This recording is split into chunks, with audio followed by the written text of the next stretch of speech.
आमच्या प्रमुख मागण्या म्हणजे मी जवाहर गल्लीच्या वतीने सर्व आम्ही जे उपोषणाला बसलेलो आहे. नगर परिषद तुळजापूरने 1976 पासून ह्या जागा नगर परिषदच्या इथं पाठीमागे 972 नंबर आरक्षण टाकले होते की भाजी मंडईसाठी आणि सार्वजनिक हिताचा विचार करून तुळजापुरातल्या नागरिकांसाठी व तिथले जेवढे जवाहर गल्लीतले लोक असतील त्यांच्यासाठी ती जागा आरक्षण करण्यात आली होती. मुळात ते आरक्षण असताना ती जागा भूसंपादन झाली असताना त्या जागेचे नियमाप्रमाणे नगर परिषदने त्या जागेचे मोबदलाही दिला होता आणि ताबाही त्या तहसीलदार मार्फत ताबाही घेतला होता.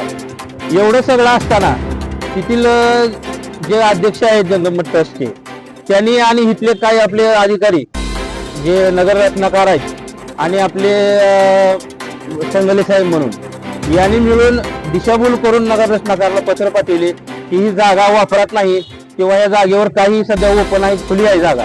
मुळात नगरपालिकेने जागेचा मालक असल्यामुळे तिथं सार्वजनिक शौचालय बांधलं होतं महिलांसाठी आणि ती महिला शौचालय वापरतही होत्या भरपूर वर्षापासून. 1989 साली ती शौचालय बांधलेलं आहे. जागा ताब्यात घेतली, जागेचे संपादन केलं, पैसेही त्याचे 1989 साली दिले नगरपालिकेने जागा मालकाला आणि नंतर ही जागा वापस देण्यात आली.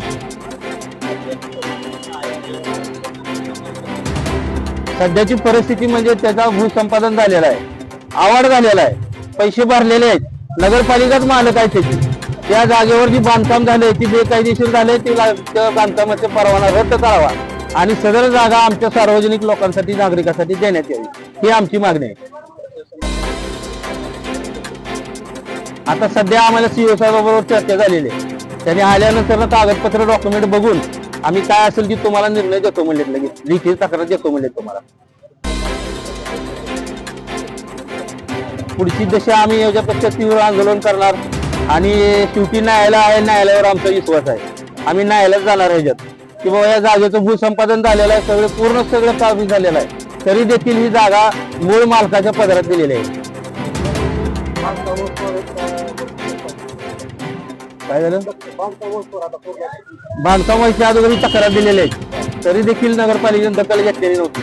आज मी आवाड घेऊन आलो जिल्हाधिकारी कार्यालयातून, तेव्हा यांचे जाग उडले, डोळे यांचे आता उघडलेत.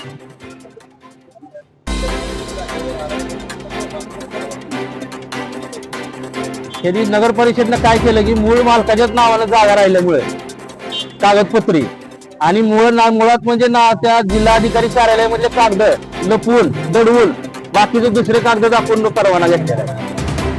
आवडची कॉपी दाखवणं गरजेचं होतं.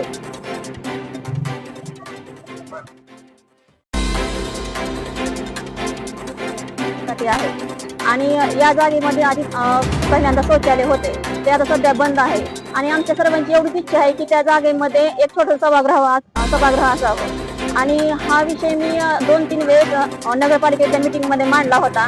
पुन्हा सीओ साहेबांकडे आमचे पत्रव्यवहार झालेला आहे पण काही लोकांच्या भ्रष्टाचारामुळे हे काम झालेलं नाहीये.